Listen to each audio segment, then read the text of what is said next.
to their own history, even if somehow psychologically recognized that.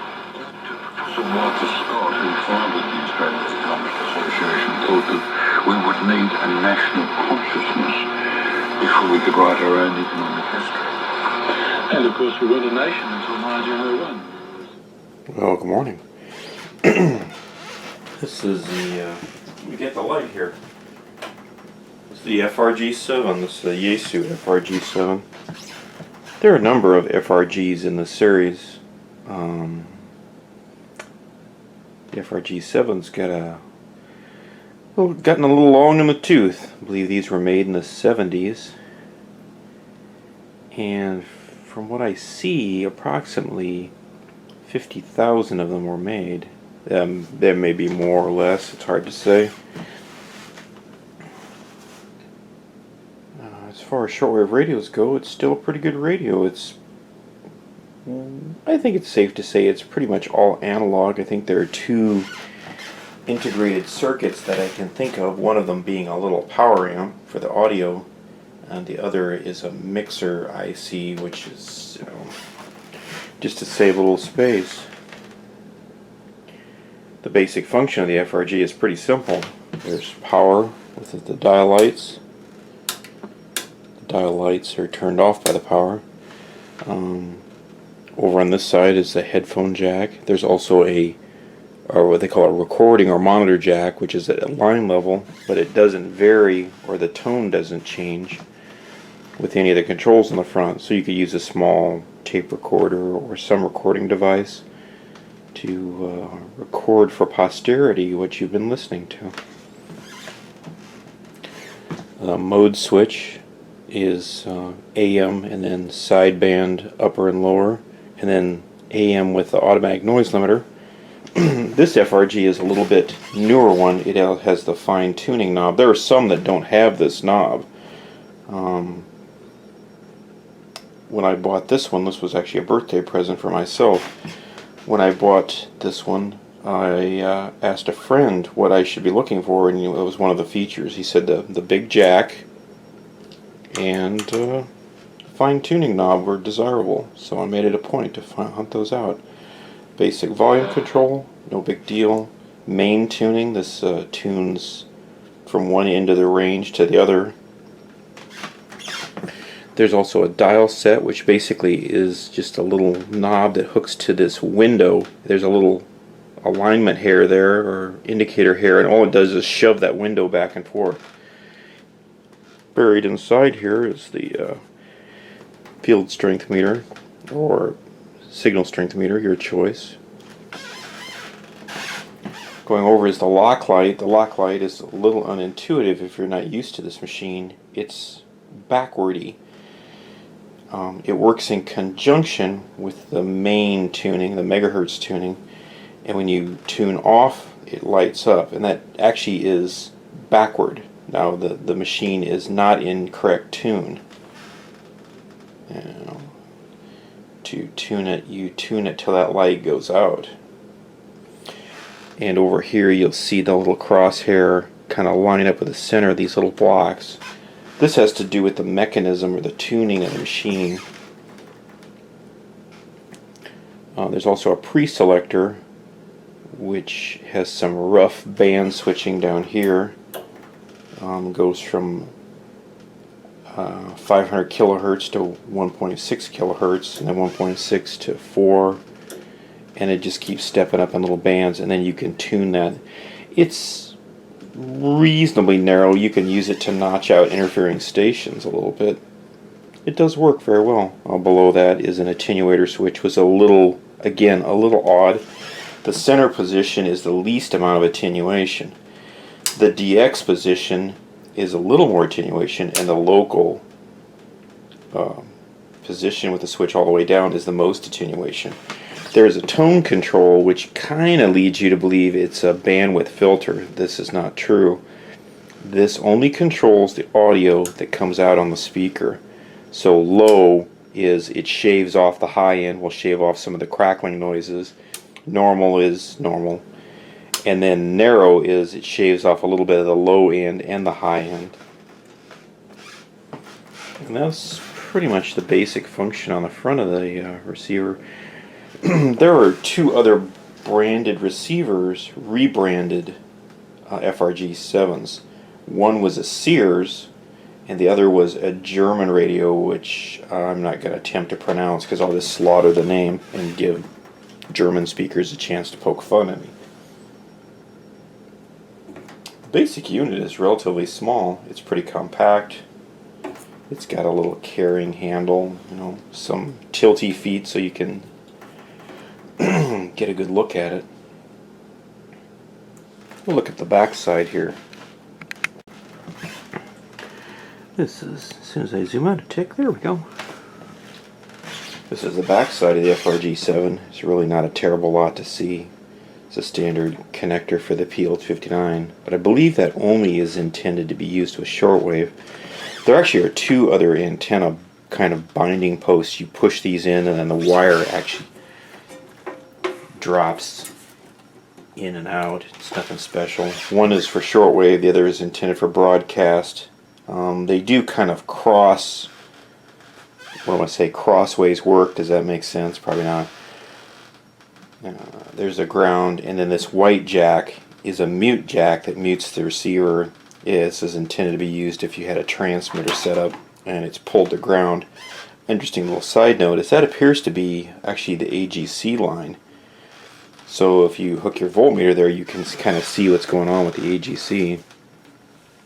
Just standard mains powering. This tells you the age of this one. This one was 117 volts. Fuse, the cord itself, there's a little cord winder with some pegs. There's a small DC jack here that uses one of those coaxial type jacks. I'm sorry, I don't know what the size of that is, but it's pretty standard. I dug around the house and found a number of jacks that fit the thing. The center of that pin is hot. I believe it even shows that down here. There's on mine there's a little legend or sticker. Under this door was a battery compartment. There was a white battery pack. Mine is missing that. There's also a little cable that's hooked to it here. That's what this screw is. Some of these come with them, some of them don't. I've never gotten a straight answer. Mine appears to have never came with it from the factory because all the ones I see have some screws here that attach this. And there's a little notch or rail that this kind of slides into, and some Velcro that holds the D-size cells in there. There's enough room in there probably to add a small rechargeable battery pack or maybe a little lead acid battery. Although if you do something like that, you may think very carefully about securing it. The last thing you want to do is get a new treasure home and then destroy it with some stupidity. This unit has not been modified really in any way.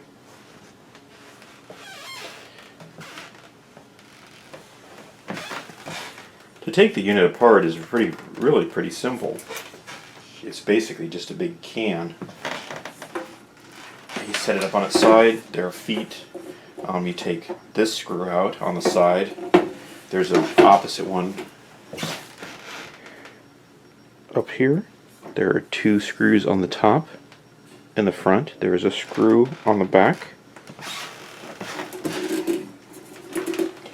Underneath, there are two more small screws here and here. And in the back, there's some bigger screws there and there. All you do is kind of straighten the line cord out and get rid of your antenna connection. And I found that it's just make sure the radio is off and unplugged.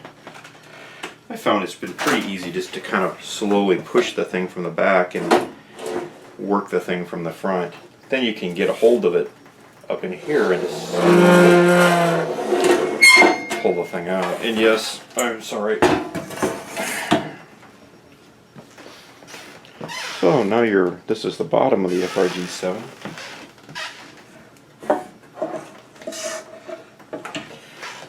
One of the reasons I've never gotten around to getting one of these, other than the fact that I've never seen too many of them, is that they look kind of minimalistic. It's always thrown me. Here's the door and the little power cord. On my unit, there's a small change. This is a factory mod, and I believe it's an attenuator for the speaker. I believe the reason being that some of these have a tendency to howl. It's something to do with something being microphonic, and then the speaker vibrates the chassis. Anyway, you can turn this down a little bit by flipping the switch back and forth.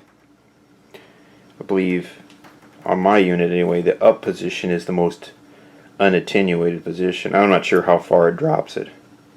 Also on the back was a small jack, an 1/8" jack for an external speaker.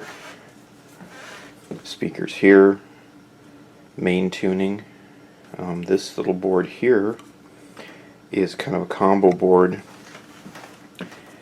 Has a power supply caps. The audio power amp is here.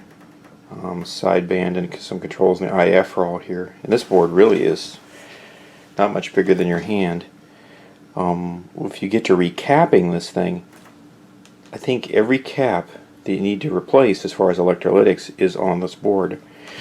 Be aware that sometimes, apparently, these small Mylar caps, which I detest, these are red, the ones I really don't like are the green ones, tend to split. And I've never seen this, although I have seen some pictures.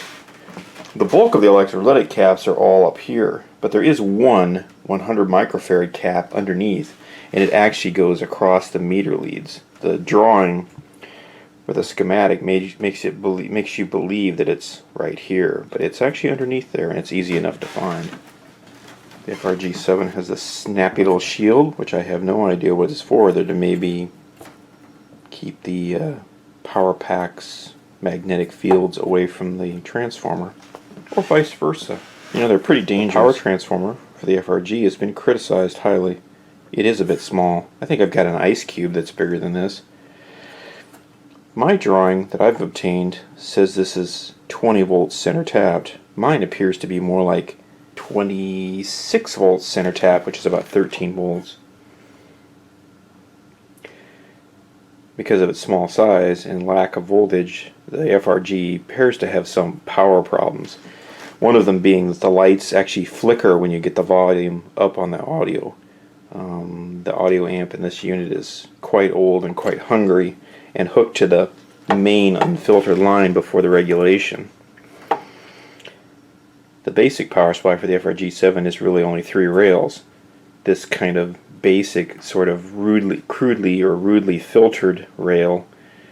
There is a 10 volt rail, which is taken care of by this little tab transistor, and a Zener diode and resistor is 9 volt, which feeds more critical circuits. Over on this side is the kind of the RF type board, has all the pre-filtering and that type of thing. There's really not a lot there. Most of these are just little filters for the different bands. Over here is the bandpass filtering or pre-selector. It runs this little drum, and inside the drum are some lights. The lights seem to be pretty long-lived. Nowadays, a lot of times when the lights fail, people replace them with LEDs. The main kind of megahertz tuning is controlled here. Underneath the underside of the FRG7 is really not too much else to see. My particular one has these Scotch locks, and this is kind of interesting, I found. Actually, this transformer's on continuously as long as their unit is plugged in. It's the low voltage side that's switched on and off. There's a small crystal oscillator here, 1 megahertz crystal oscillator. I believe this is a comb generator, and it's fed with 9 volts. There's also a little choke here, so this has a kind of a very conventional pi network if you're used to old tube equipment. Buried over here is the mystery cap. All the rest are on the upper part of the board. The rest of the unit is pretty basic. A little interconnecting wiring, and let the good times roll. Kind of the main VFO is sort of buried under here. At least the controls for it. Everything else on the unit is pretty straightforward, and there really aren't too many plastic parts to really break or get damaged that I can see. One interesting little side note, at least on my unit, these two wires are pigtailed together, the black being the mains power, or the 110 or 120, and the yellow goes to the transformer. But there is a little splice here.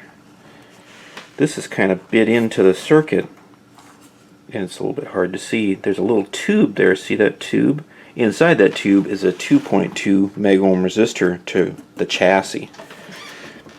It's some sort of primitive attempt to kind of ground the thing. It's a little bit weird, and I haven't decided exactly what I want to do with it, and it's not shown in the schematic that I have. So there you go. There's a little tour of the FRG 7. Had a number of people ask me what I've done to mine when I got it. Actually, very little.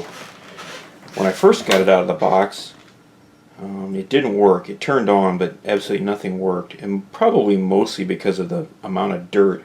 I jokingly told a friend that if the seller had removed the 3 pounds or 5 pounds of dirt, they could have saved themselves a few bucks on shipping.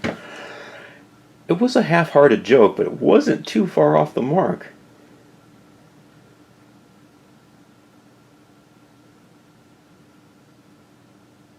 So far, I've been pretty pleased with the FRG 7. It's different, but it's fun. It's fun to have things that are a little bit different, and you have new things to learn.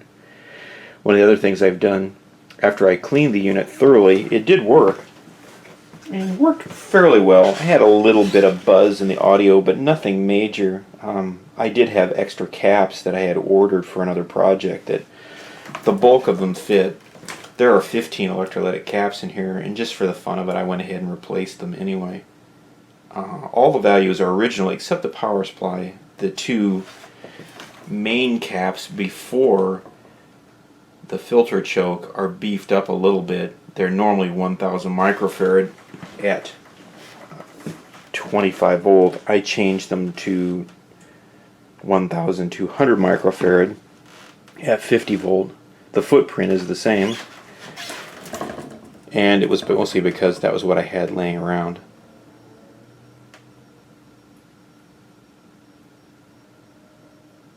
Well, if I do some aligning or tweaking on this, which I kind of doubt I will, I'll make some more documentation for you here so you can get an idea what's going on. Take it easy. Have a great day.